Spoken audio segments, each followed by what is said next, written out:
I think after ഒരു season 4 കഴിഞ്ഞിട്ടാണ് തോന്നുന്നു ഈ ഒരു ട്രെൻഡ് ഇൻ അല്ലെ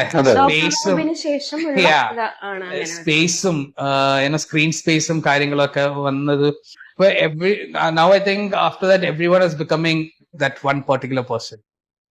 നമ്മുടെ ഒരു ഇൻഡിവിജ്വാലിറ്റി, നമ്മളുടെ ഒരു സോഫ്റ്റ് സൈഡ് ഒക്കെ ഭയങ്കര ഇമ്പോർട്ടന്റ് അല്ലേ? നമുക്ക് എല്ലാവർക്കും ഉള്ള കാര്യങ്ങളാണ് soft sides.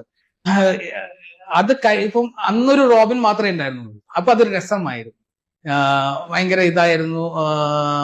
And Robin also ഒരു സോഫ്റ്റ് സൈഡും ഉണ്ടായിരുന്നു. ഇപ്പൊ റോബിൻ കൂടെ ആയിരുന്നു പുള്ളിക്ക് അതിലൊരു സോഫ്റ്റ് സൈഡും ഉണ്ടായിരുന്നു. ചില കാര്യങ്ങളിൽ പുള്ളിക്ക് പ്ലാൻ ഉണ്ടായിരുന്നു. എനിക്ക് പുള്ളി തന്നെ പറഞ്ഞിട്ടുള്ള സാധനം ഉണ്ടോ, പുള്ളി അത്യാവശ്യം കറക്റ്റ് സ്ഥലത്ത് എവിടെ സ്പേസ് വേണോ അവിടെ അത് മാത്രം അത് ചെയ്ത് കഴിഞ്ഞാൽ പുള്ളിയുടെ സ്ക്രീൻ അവിടെ നിന്നു എന്നുള്ള. പക്ഷെ അത് കഴിഞ്ഞു കഴിയുമ്പോൾ എനിക്ക് തോന്നി എല്ലാവരും പിന്നെ വന്നവര് ആ ഒരു സാധനം പിന്നെ ഇമിറ്റേഷൻ ആയി തുടങ്ങി. അതൊരു ഫണ്ണല്ല. റോബിന്റെ സീസണിൽ എനിക്ക് തോന്നുന്നു ഞാൻ സീസൺ മൊത്തം സെറ്റ് ആയിരുന്നു ലാസ്റ്റ് മൊമെന്റ് വരെ. എനിക്ക് തോന്നുന്നു 8th വീക്കിൽ എങ്ങാണ്ടാണ് റോബിൻ പുറത്തു പോകുന്നത്. അതിപ്പോ ഷോ അത്യാവശ്യം നല്ല രീതിയിൽ ഓടിക്കൊണ്ടിരിക്കുകയാണ്. നമുക്ക് റോബിനുണ്ട്, ജാസ്മിൻ ഉണ്ട്, യു ആർ 2 സ്റ്റാർ ഫൈറ്റേഴ്സ്.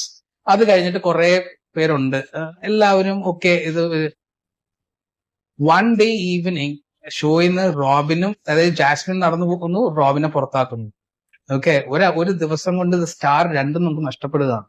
അവിടുന്ന് നമുക്ക് so if you want revive. അപ്പൊ എല്ലാവരും അന്ന് പറഞ്ഞു, എനിക്ക് ഫോൺ കോളുകൾ എത്രയോ എനിക്ക് ആ സീസണിലാണ് എന്റെ പേര് ലീക്ക് ആകുന്നതും ആൾക്കാര് വിളിക്കാൻ തുടങ്ങുന്നതും.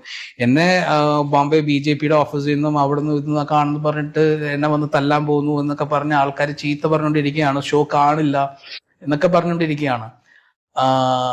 അവിടെ നമ്മൾ പ്ലാൻ ചെയ്തത്, എനിക്ക് തോന്നുന്നു that is the first season. ഞങ്ങൾ ഫാമിലി വീക്ക് ഒക്കെ പ്ലാൻ ചെയ്തിരിക്കുന്ന സമയമാണ്. ഫാമിലി വീക്ക് ക്യാൻസൽ ചെയ്തിട്ട് ഞാൻ വേറെ ടാസ്ക് ഇടുകയാണ്.